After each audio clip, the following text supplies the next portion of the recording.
Justin Jefferson injury update, and CeeDee Lamb's WR1 potential. Fantasy fallout. Justin Jefferson's hamstring injury update and why CeeDee Lamb is a sneaky contender for WR1. Minnesota coach Kevin O'Connell revealed Friday that receiver Justin Jefferson is dealing with a mild hamstring strain and will miss practice. Jefferson will be reevaluated next week, but he should be healthy for Week 1. This news is a relief for the Vikings and fantasy managers alike. Jefferson is currently ranked number 2 among receivers based on Fantasy Pros' average draft position, just behind Jamar Chase and ahead of CeeDee Lamb. But is this the right order? Let's break it down. On our Fantasy Football Today podcast, chronicle and captivating the top 3 receivers in the world of football, we explored the top 3 receivers this season. Dan Schneier made a bold call about his wide receiver rankings. "I'm considering putting CeeDee Lamb as my WR1 over Chase," he said. "I'm torn." Dan highlighted George Pickens' addition, arguing it could light up Chase's coverage, but Adam Aizer countered that it might elevate Dak Prescott instead.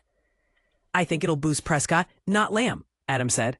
He cited examples like Devontae Adams and Garrett Wilson, who faced setbacks when new receivers joined their teams last season. Dave Richard added that Chase remains elite with T. Higgins, and Jefferson and Jordan Addison also shine. The conversation was lively. Chase, Lamb, and Jefferson were discussed for nearly 50 minutes. I've ranked them as Chase, Lamb, and Jefferson, with all 3 making the top 5 overall picks in PPR. Here's my take. Chase. Chase should be the number 1 overall pick. In 2024, he was the Triple Crown winner, with 127 receptions, 1,708 yards, and 17 touchdowns. Only Jerry Rice, 1990, Sterling Sharp, 1992, Steve Smith, 2005, and Cooper Kupp, 2021, matched his stats since the AFL-NFL merger in 1970. He's the first receiver in NFL history to eclipse 1,700 yards and 17 touchdowns in a single season. He averaged 23.7 PPR coins per game, and with Joe Burrow, he's poised to be elite again. Lamb. Prescott, hamstring, is healthy, and in 2023, Lamb averaged 23.7 PPR points as the number 1 fantasy receiver. He can return to that level, and I draft him as early as number 3 behind Chase and Bijan Robinson. While Pickens' addition might impact Lamb, I'm not worried. Lamb averaged 17.6 PPR points in 2024 despite a shoulder injury and Prescott's 9-game absence. That's a solid floor, and I trust Lamb again. Jefferson. Jefferson had a standout 2024 season with 103 catches, 1,533 yards, and 10 touchdowns on 154 targets. He averaged 18.7 PPR points per game. Last season, concerns about Sam Darnold's QB role didn't matter. T.J. McCarthy's starting role is less critical since Jefferson is a staple in O'Connell's offense. Plus, Jefferson leads all-time with 96.5 yards per game, second only to Chase at 87.5. For me, Chase will remain number 1 barring injury. I expect another strong campaign in 2025. Lamb's potential as WR1 is intriguing, but I'm not worried. As for Lamb, he may have the best quote of training camp about his outlook this season. "I feel like the league knows what happens when I'm healthy and I have Dak for a whole season," Lamb said. "But if you don't, I'll show you what it's like this year. Honestly, I'm a dominant receiver." I don't like to speak highly of myself, but I can't wait to show you guys. So, which do you think is the better choice? Chase, Lamb, or Jefferson? The debate is fierce, especially with the added depth of Pickens. Let your thoughts fly in the comments. Justin Jefferson dealing with mild hamstring strain. Vikings injury update. Trouble flares up in Minnesota. Vikings star Justin Jefferson is sidelined by a mild hamstring strain, just as excitement builds for the 2025 season. This could be more than a simple bump in the road. But here's where it gets controversial. Is giving a superstar receiver extra rest a sign of smart strategy or a warning sign that could disrupt the team's early momentum? And this is the part most people miss. Hamstring injuries, even when labeled mild, can linger and affect speed, cutting ability, and confidence on the field. Vikings head coach Kevin O'Connell broke the news on Friday, confirming that Jefferson has a very mild strain in his left hamstring. To keep everything safe, the 4-time Pro Bowl wideout will sit out practice this week and undergo a reevaluation next week. In everyday terms, the hamstring is a group of muscles running down the back of the thigh, essential for sprinting and sudden direction changes, movements that are a core part of Jefferson's elite play style. Jefferson isn't a stranger to hamstring trouble. In 2023, he suffered a right hamstring issue that cost him 7 games. Remarkably, he still managed to haul in 68 catches for 1,074 yards over just 10 games, demonstrating both his talent and his resilience. But anyone who's watched track or football knows that rushing back from a thigh strain too quickly can lead to setbacks or even more serious injuries down the line.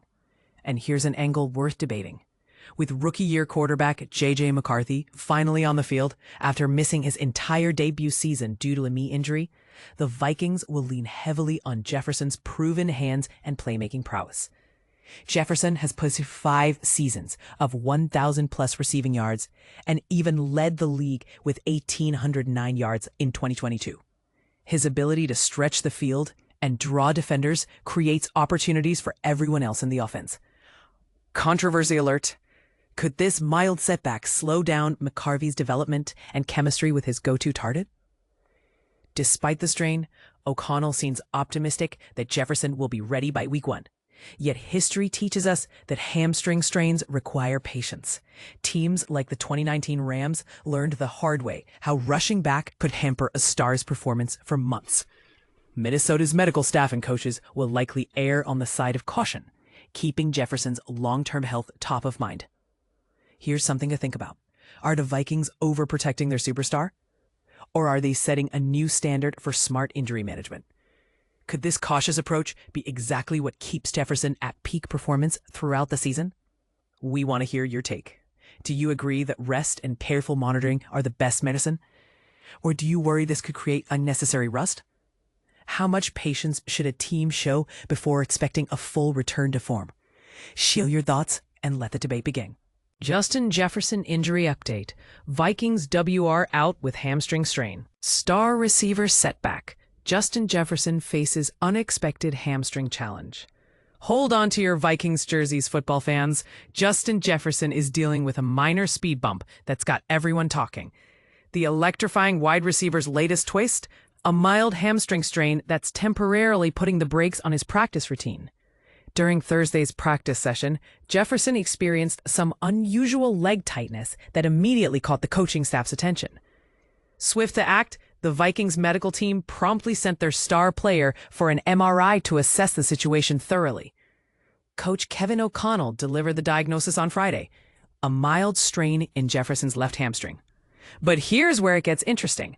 This isn't cause for major alarm. The team's strategy is a cautious, calculated approach. Jefferson will take a short practice hiatus with a comprehensive reevaluation scheduled for next week. For Vikings fans wondering about week 1 availability, breathe easy. O'Connell was crystal clear that Jefferson's season opener participation remains unquestioned. This measured response suggests the injury is more of a precautionary pause than a serious setback. Interestingly, this isn't Jefferson's first dance with hamstring challenges. Last year, he battled a right hamstring injury that sidelined him for 7 games, a testament to his resilience and the team's careful management of his health. Let's not forget the remarkable season Jefferson just completed. The 4-time Pro Bowler delivered a jaw-dropping performance in 2023, racking up 103 receptions, an impressive 1,533 yards, and 10 touchdowns. This stellar showing earned him All-Pro honors for the 2nd time in his remarkable 5-year career. So, Vikings faithful, what do you think? Is this a minor blip or a potential warning sign? Drop your thoughts in the comments and let's discuss Jefferson's road to recovery. Controversy corner. Some might argue that even a mild strain could impact a receiver's explosive performance. What's your take on managing star player injuries during preseason?